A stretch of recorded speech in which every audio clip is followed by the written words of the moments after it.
What's up, everybody, and welcome on YouTube and on the Discord. I hope that the audio is all good and that you can all hear me. So we've got another Monday stream coming up here, blue chip stream. Just like every week, we'll start off with the basics, which is looking at the SPY, and then we'll go over some of the blue chip stocks that are on our watch list, and specifically if they are coming to our buy zones and whether it is a time to buy right now or not. So just going to check in Discord whether the audio is good. And if that's the case, we'll just take it from here. So essentially, I think the most important chart here to look at, apart from the dollar index, is the SPY. So the SPY has been coming down quite a bit recently in last week. So we're back in the 360s.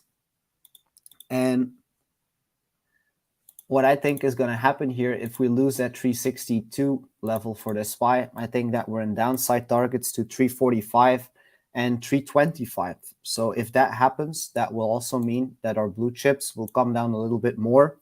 And in that case, it will pay off to wait a little bit before buying. Obviously, if we lose this low, it's going to make new 2022 lows, and that could retrace quite a bit deeper.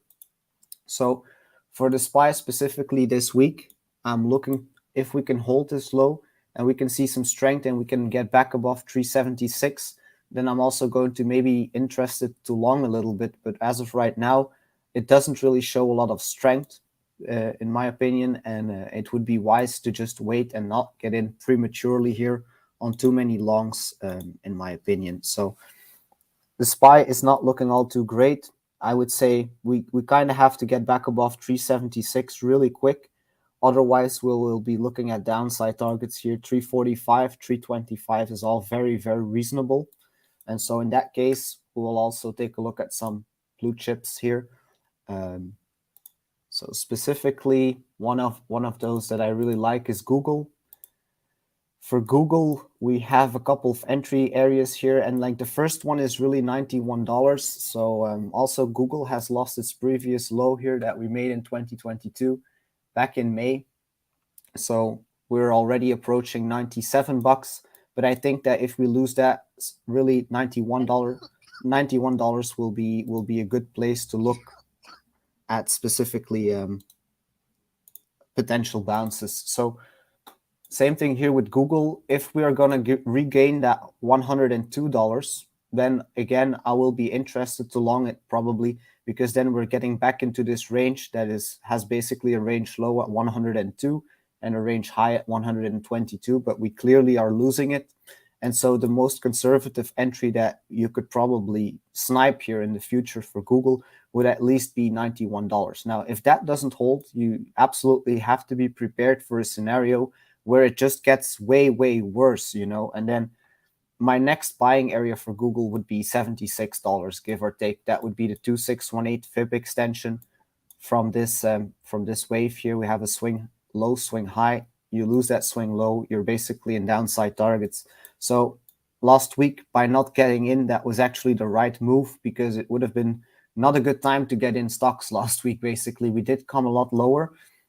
And I think a lot of people are expecting a bounce, but really there is nothing that would suggest that you're really out of the woods here quite yet. I also think that for Google, if we do see a rally right now, I do think that it's kind of time to get out if you're in, because I think that you'll be able to get it lower here. I would be very surprised if this is the low and we just keep making higher highs from here. I think that $91 is something that we have to reach at least for this blue chip.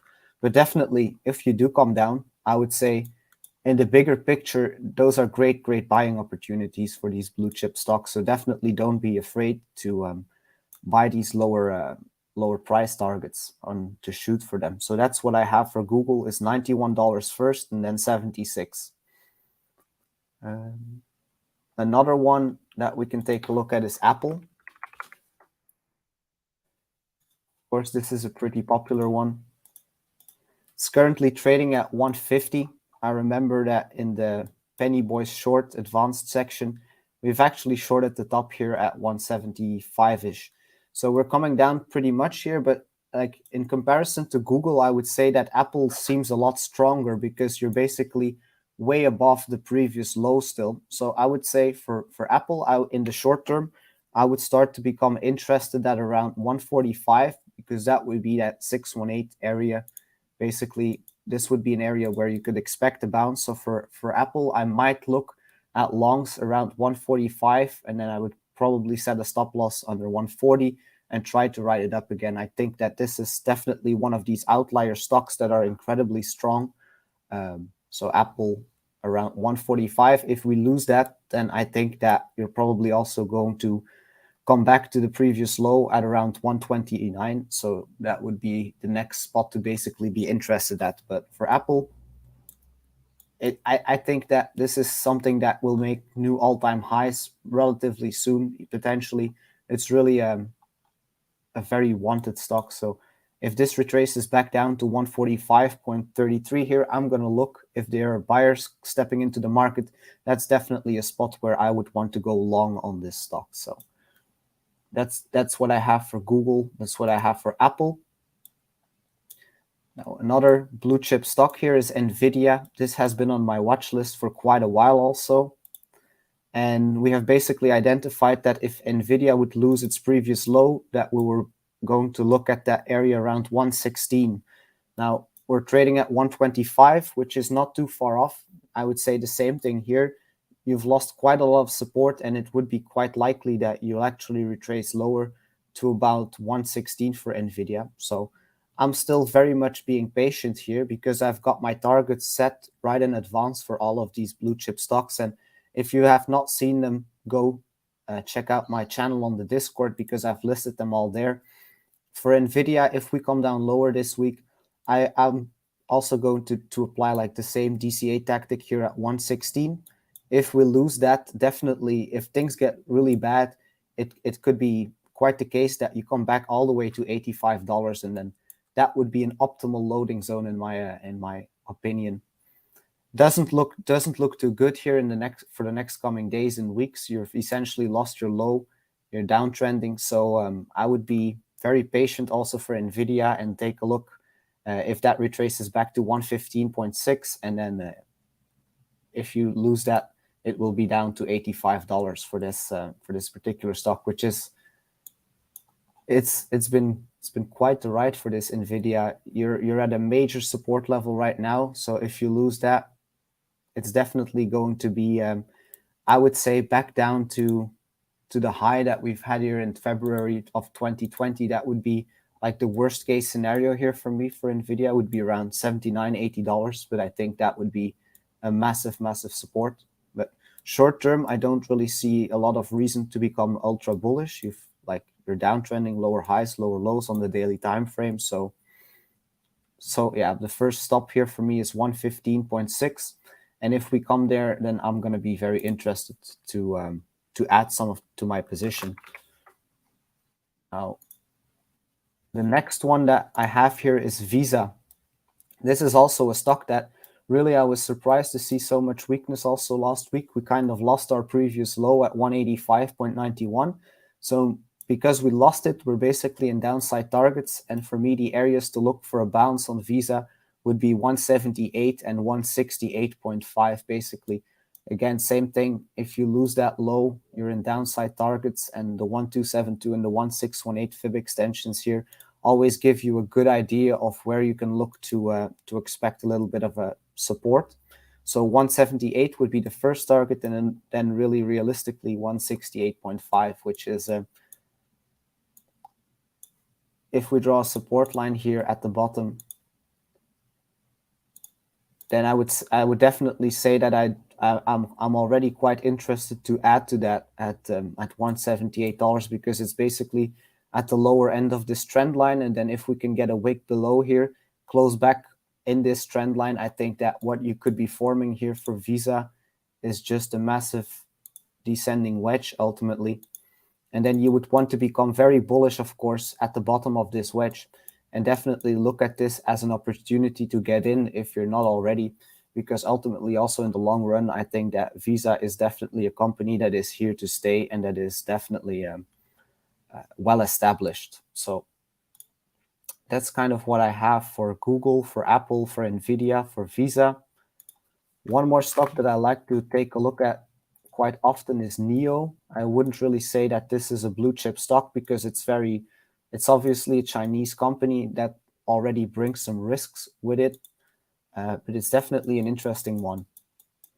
Now for NEO, I said that I was looking to add at around, I think, $14, $12, and $10, and that still very much holds true. I think that we're struggling quite a bit here at weekly resistance, and that we're quite unable to hold above 20, which is not really a great sign if you're short-term bullish. So actually the first area here typically would be $15.5 for NEO. That would be an area where I would look to probably go long, because that would be a very important retracement here to this low that we had in May. So 15.5, if that comes this week, or the next week, that are the things that I'm really interested in. So let's see if I can do one last one here. In terms of blue chips, one thing that I can also take a look at here, which is pretty interesting, is Tesla. And I know that Amy loves this one. And my opinion on this basically is, of course, this is a very interesting stock. This is quite a blue chip.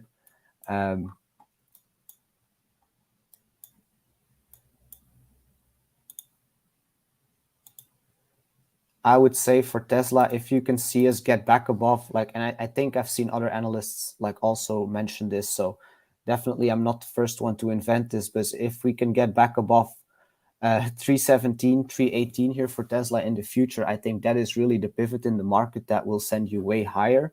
As long as that doesn't happen, I don't see a lot of reason to become short-term bullish.